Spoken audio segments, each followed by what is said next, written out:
Good morning. Good morning. So we're really happy with our new camper. We have a super hot shower. It's like a regular shower. It's not like the one you have to turn it and, aim the ice cold water away from you while it warms back up and have to, aim it on your head to rinse all the shampoo out of your hair. It actually works. We feel like we're grown up again. Yeah, we're adults. Yeah. Anyway, so the one thing we aren't really happy about with Casper is the Platinum Series mattress that comes brand new with your brand new trailer. It is not for everyday RV sleeping. Let me tell you. I think of Platinum as like high quality. They really misnamed this thing. I mean, we've slept on it for a week. Yeah, almost. for a week, and like one of the edges is already bent down, and it's like sleeping on cement for me. Yeah, and I like hard mattresses. The first 2 nights I was exhausted. I was like, I slept great, and then the rest of the time it's not been great. But we went down to Boise, and we were looking for mattresses. So of course, instead of just calling everybody, we decided to drive around for a while first, and that was dumb. But there is a place in Boise, and we're gonna leave the name out of it for now because we haven't slept on it for a while. But anyway, so you go to the store, you can actually try out mattresses, and then they'll make it for you. To the size that you need and everything. And this actually was the first place we went to. Yeah, but don't expect them to have your mattress in stock unless you're just going to get like a regular size mattress. But we have a queen, but it's a 70 by 80. So no, it's a king. It's a king, excuse me. But it's a narrow king. More narrow than a regular narrow king. So it's a 70 by 80, yeah. Yeah. We were in there on Saturday.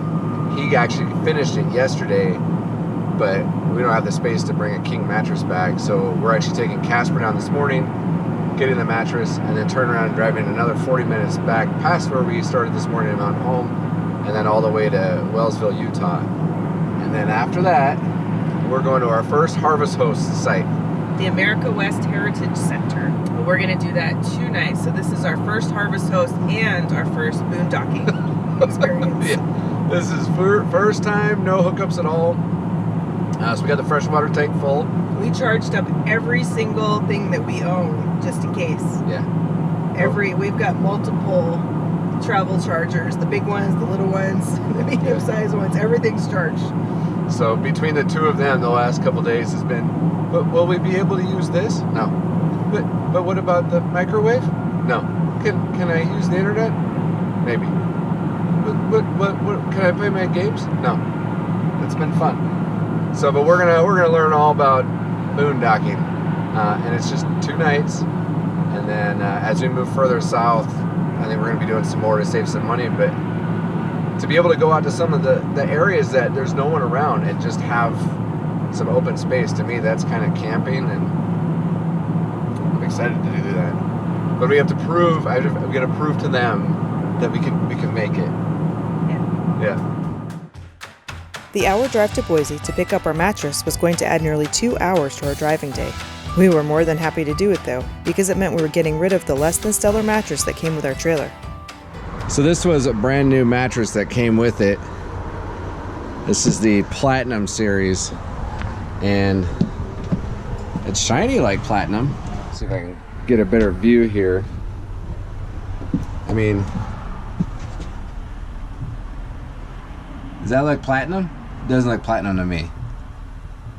So we are replacing this guy. And this is literally like maybe 6 nights of use.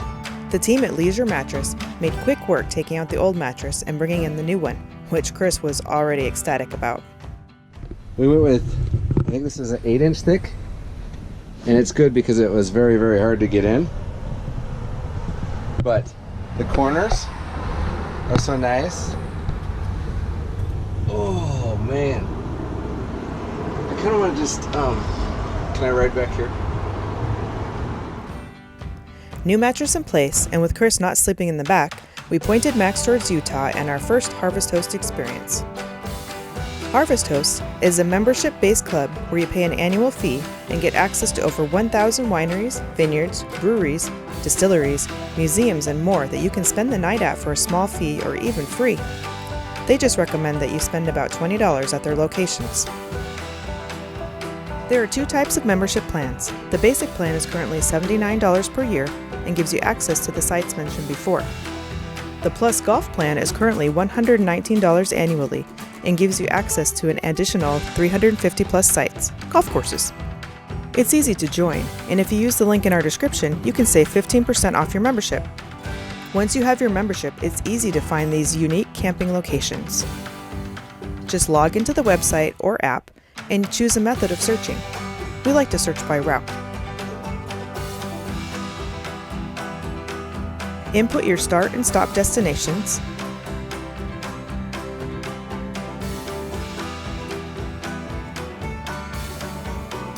Find a site that interests you and select it.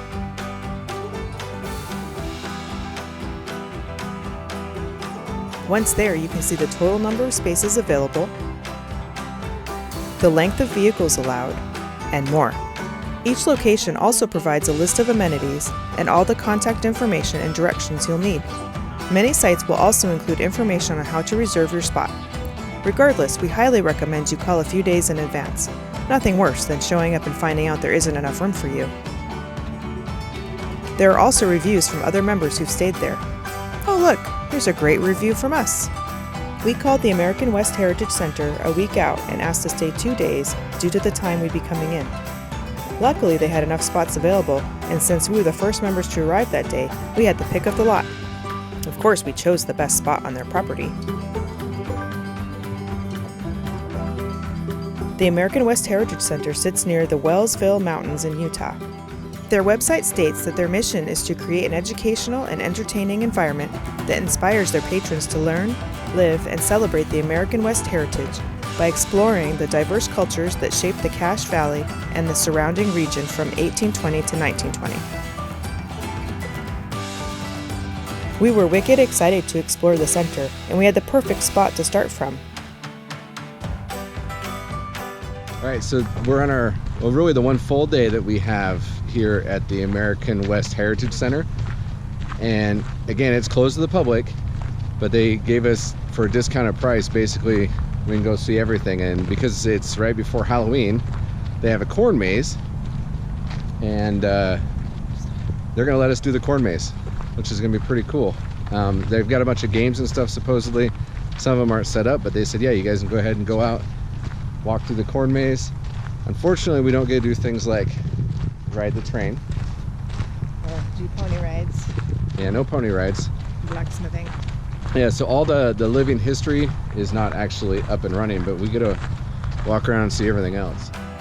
The center's nearly 300 acres houses historical buildings, living history exhibits, and open spaces. They offer summer camps, event hosting, team building, and so much more. Check out their website. The link is in our description. How cool is it that we get to be the first people to do this? It's very cool. Yeah, like nobody here, except for the like 6 people working. It's quiet. We're going in. Can we pick some corn while we're here? Is it left? That first left this way. No, you can go straight. You can go to the right there and go all the way down. While it was really cool to be among the first to go through the corn maze, we quickly realized that it meant the ground hadn't been trampled down yet. It was fun, but it was also slow going.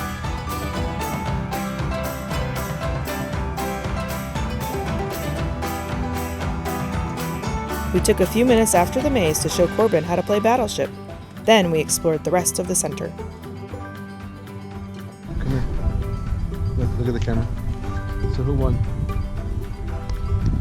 Barely. What's behind you? Triangle. The triangle. Mommy will show you how to play the triangle. No, I don't want to scare the peacock. I know how to play the triangle. Do it gently. Here, step to your left. There we go. Do it gentle. Not too loud. Well, the peacock's No, he's not. He's in the dugout. Perfect. No, can I show you?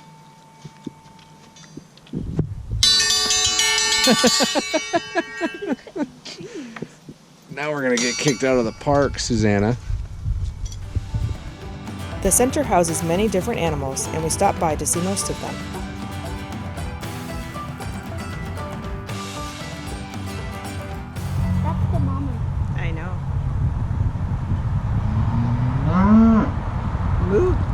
Kind of bossy, Bessie. Yeah. Whoa, you just licked my hand. That's okay. It's okay. Is she really sorry? I don't think she liked the hand sanitizer I just put on. The infamous. Okay. Oh, and of course they have bison, a huge part of our American heritage. And they really liked their view of Casper and his awesome camping site. The American West Heritage Center was the perfect spot for our first Harvest Host experience, and we loved it. It was also the perfect place for our first boondocking experience, and we learned that we really didn't know a darn thing about it. Good morning from Utah.